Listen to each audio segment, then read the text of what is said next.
guys, so this week I wanted to show you some hip mobility drills, and these are super simple movements. You don't need any props to do.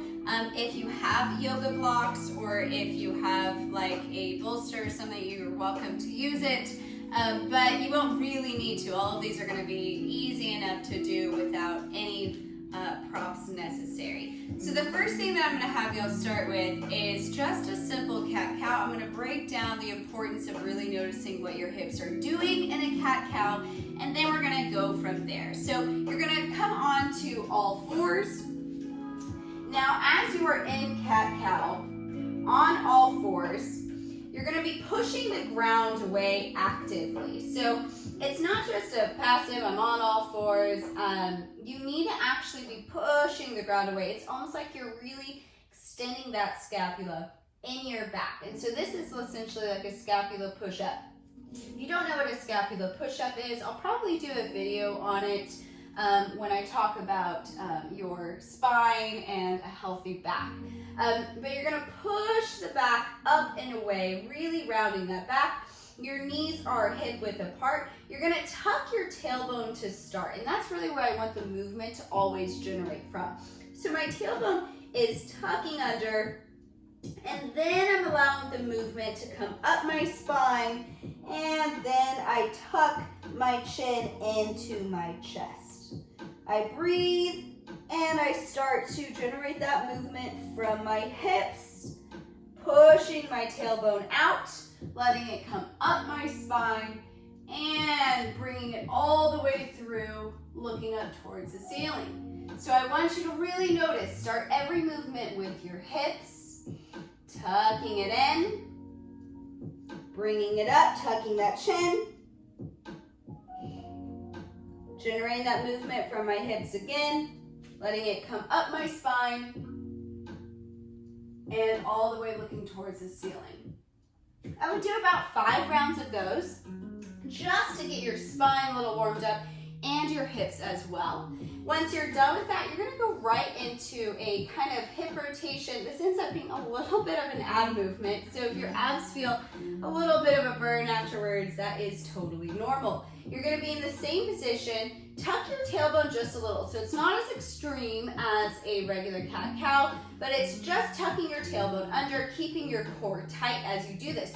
You don't want to have a back that is swaying as you do this. You want your core to be locked in and your back to be locked in. So tucking that tailbone under, bringing this leg up to the side with control as high as you can go, rotating that elbow towards that knee, towards the elbow, holding it if you can, and then rotating it back.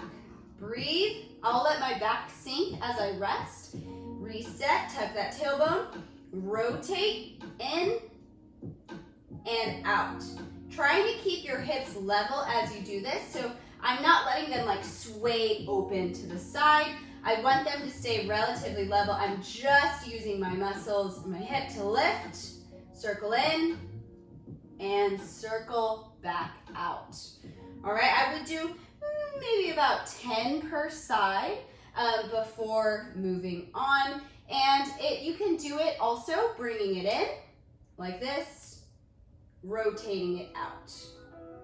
Breathe it in. So I would do some each direction. One starting towards rotation towards your elbow on the outside, and one starting rotation towards your elbow on the inside. Breathe. Again here, try to do about 10.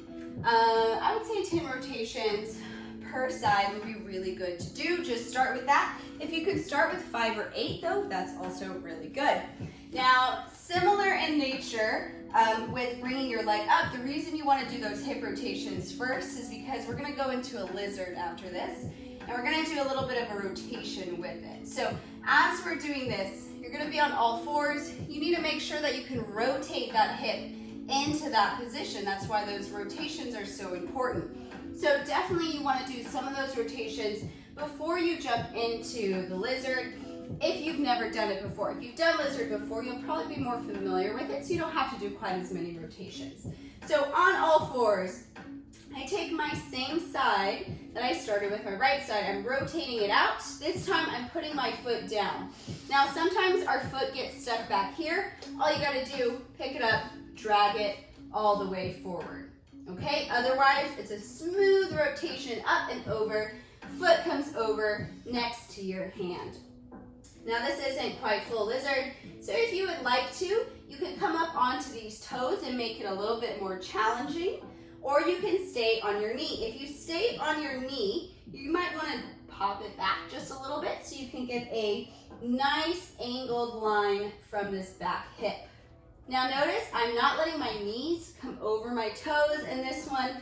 I want it to be nice and stable so my ankle is stacked underneath my knee. Breathing here, you'll hold, again, either on toe or on knee. It is up to you. When you feel ready, you're gonna add a rotation towards the leg that is in front, reaching up towards that hand. Breathing. Exhale, come back down. Again, open up so you can see it on toes and bringing it back down. Open up, bring it back down. All right, I would aim to do again here 8 to 10 per side. And really, I mean, you can do as many as you want. If they're feeling really good, do more rotations, that's totally fine. If the rotations themselves feel really tight, then just simply hold regular lizard and maybe do small rotations, just lifting up, coming back down. Lifting up, coming back down until you feel like you can lift a little higher. Maybe you can put your hand on your quad, open up that chest towards the ceiling until eventually you can open all the way up. Okay, so take it one step at a time. You don't have to rush into it. And the last and probably my absolute favorite stretch, well, I can't say that. I actually love all of them equally, but I do particularly love the 90-90 stretch. So how you start with the 90-90 stretch is you're gonna have your feet wider than leg width apart. Put your hands behind your back just to start, because as your legs are falling to the side, you might need to lean back a little bit. So let your legs fall towards the side. The reason it's called a 90-90 stretch is because this will make a 90 degree and this one will make a 90 degree. Now normally I'm gonna come forward just a little bit. Normally you would lean back if you need to. You would rotate those legs up and over towards the other side. Breathing, rotate it back. Now if you can, if you feel like you have the mobility and the flexibility, if you can sit upright and rotate from side to side, you don't need to put your hands behind your back. So what that would look like is a rotation. And really notice how I'm trying to, without my hands behind my back, this is a little bit easier. I'm trying to keep my one chest upright. I'm not leaning forward or leaning back. Nice neutral back. I'm trying to draw my knees in towards the ground. So I'm trying to get them to touch. I'd rotate in and out. The beautiful thing about this one is a lot of internal and external rotation for your hips, so you're hitting both sides of it.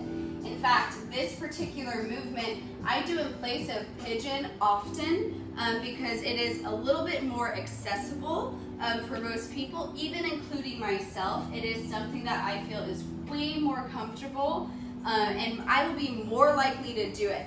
I think there's actually more benefit personally. Everybody has their own opinions, of course, but I think there's more benefit to doing the 90-90 stretch than pigeon specifically. So how you can tie pigeon into this, and one thing to note is as you're doing it, don't let this knee kind of creep in. You want to, again, try to keep that 90 degree the whole time, and sometimes the knees will shift as you're going back and forth, and typically you move forward as you do it. You've probably seen me adjust a few times and scoot back. That's because it's normal to kind of scoot forward as you're doing this. But if I'm holding this as is, one way that you can get a pigeon-like stretch without actually going into pigeon is from here, I'm leaning forward, hinging my weight forward, putting my hands down, and I would breathe from here. Now, just like in pigeon, there are varying angles that you can go down on. So if you start here, and you feel like you can go a little bit deeper, you can always walk out, come onto your forearms, very pigeon-like, but it is much easier to get proper form in this particular movement than it is in pigeon, especially if you are not in a yoga class and you can't be spotted by an instructor. And just like I said, in pretty much all my classes, I choose this over pigeon almost every time. You would breathe, hold it here for really as long as you feel comfortable. The other variation that you could do is coming out at an angle from your knee. So just to change the angle a little bit. So instead of coming straight forward, if you walk out your hands to the knee, imagine there's a line coming out from your knee. If you come down, this is an alternative version to it as well, and it will hit your hip and your glute a little bit differently. So I personally think it's good to do both variations, straightforward and off to an angle. Some people might find it easier, some might find it harder. You just have to find what fits and works for you. All right, so those are my moves to keep my hips really healthy. And like I said, these are all moves that I do myself, and I try to keep it in a regular routine because I want my hips to be healthy for the long run. So if you give these a try, drop a comment down below and let me know how they felt for you and which one was your favorite. And are you a fan of pigeon? Because I feel like a little bit on the fringe for saying, I'm not the biggest fan of pigeon for everybody. Let's put it that way. All right, guys, that is it for today. Go ahead and like, subscribe, and share if you will. All right, I'll see y'all next time.